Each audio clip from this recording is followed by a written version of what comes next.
All right. Wow, Carmelo, these are looking fantastic. Just gorgeous. Just gorgeous. Okay. A few comments now. One thing that I'm seeing here. Oh, by the way, this typography is gorgeous. This is beautiful. This is some of the nicest typographic work I've seen while teaching this class, and I teach this class a lot. These are beautiful, nice work. Okay. One of the things I would recommend here is this is that 2020 right there almost looks like it's been stretched to fit in there. Now remember in typography, once you place something, if you're going to read, especially with type, anything really, images or type, I shouldn't say especially because it's really important. You don't resize things without conforming to their original aspect ratio. It's so important. Otherwise, you get these distortions. And I'm kind of seeing that here. To me, and let me know if I'm wrong, please. I'm not saying you did this, but to me, what it looks like is you placed the 2020 and then stretched it to fit where the base, the cap line and the baseline are right here to fit in that area. And it just appears like it's just a little stretched. My recommendation is to, if you did indeed, let me know if you did. If you didn't, that's great. But what you want to find is a really tall typeface where you don't have to actually skew it in order for it to fit. Okay, some other areas. I think right now, I think Sigourney and this character, I think Mila, is it Mila? Are just a little bit high in the compositions. And the reason I say that is because if you like look at their counterparts, what you want to do is you want to place all four stamps next to each other and draw a guideline where their eyes are. And make sure you go through all four. Make sure their eyes are almost in the exact same position in all four. So she's going to be moved down a little bit, right? Because if we come across here, we can see. And just make sure that they're out. That's going to ensure a really high degree of consistency and harmony in the piece itself. Okay, let's go into individual pieces. So this is great. We'll go to this other piece for that. Okay, this is fantastic. Now we've got a lot of texture in the hair here, a lot of texture I think that you can go further with the technique in here, definitely, because that's a defining characteristic of this image. Look at the contrast in the eyes. Okay, take a look at your guidelines. All right, so take a look right here. So as you draw your guidelines, right, as you're drawing, like you sketch, there's your vertical and horizontal and vertical guides, right, that meet somewhere between the eyes, right? And right now, if we take a look at the distance between this eye and where the hair starts, it's much less than this. And then this one looks pretty good, but also just use your guidelines, right? So that eyebrow right there goes clear into the hair. And right there, that eye right there with all the eye makeup and everything, that encroaches and almost comes right to the hair there, but we're really, really falling short here. So one of the things I see in this piece that in the photograph and all four of your pieces for that matter is that there's not enough contrast in your eyes. This one, not including this one, but there's not really enough contrast in the eye area.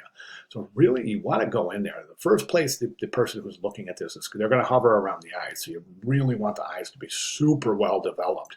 So let's get those shadow highlights in there. Let's get some digital makeup, some eyelashes. And get some contrast going in the eye area. We also want to depict these shadows, all of these shadows here. Okay, be really, really careful and be very subtle depicting shadows. Be very subtle, because otherwise your characters are going to start looking like zombies. You'll see if you go too far. You'll see what I mean. We've all seen it.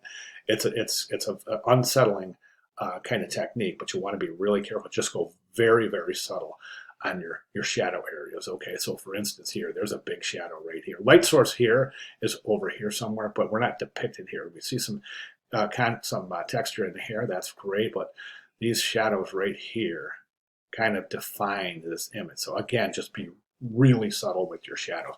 Let's get that uniform in there. Let's get that uniform in there. This looks good, but let's get some of the subtle tonal changes and the creases. That'll add movement to some of these areas.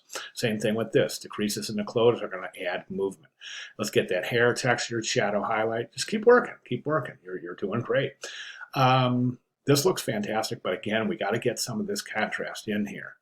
And again, as I get some ear folds in there, some of the wrinkles in the brow and associated, and then some of the hair coming down into the face. The clothes look great. Let's get that texture in the shirt. The puffer jacket looks great. Nice job there. One thing I'm a little concerned about background here is that red is diminishing the contrast associated with the jacket. So if we zoom out on this piece, you'll see we're going to lose that. We're going to start losing the jacket in the background. You might consider a change of the background color. Let's go to Arnold. I saved Arnold for last because I think he's the most problematic. You want to get that hair in there. You definitely, right now you've just seen this, he's just fading into the background. Let's get that hair in there. Those shadow highlight areas in the hair, those are really, really important. See that Arnold's got those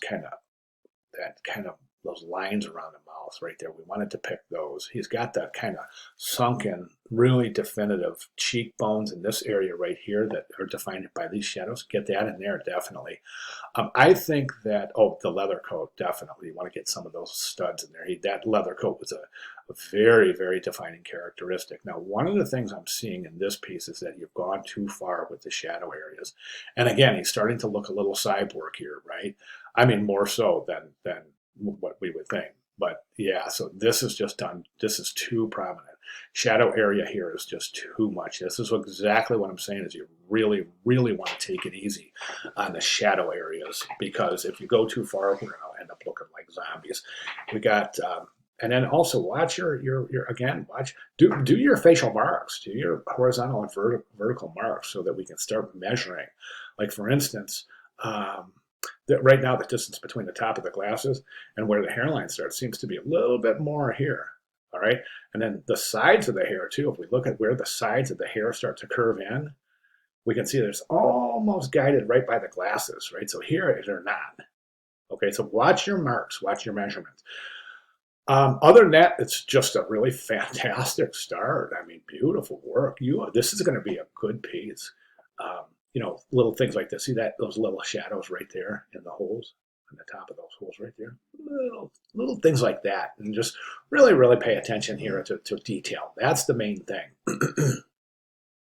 That's the main thing in this piece. But it's an outstanding start. Really a fantastic start. So attention to detail is the name of the game here. All right, great job. If you have any questions at all, please let me know, and I will be. Whoops. Yeah, if you have any questions, and don't go through here and take a look at some of these videos, and you'll see a lot of the comments there will apply to your work as well. So feel free to use this public forum as another form of critique for your own work. All right, fantastic job, Carmelo. Really great start. By the way, one of the things that might work here, depending on how you do it, is, okay, so you have this beautiful typography. I mean, this is going to end up being great, but maybe even just the actor's name, the signature, right there in each one, right? Little signature or somewhere. I don't know. Think about it. Think about it. It could be interesting. It could be clutter. We have to find out. All right. Great job, Carmelo. Thanks. Let me know if you have any questions at all, but this is just such a great start. I'm really looking forward to this. Thank you very much, Carmelo.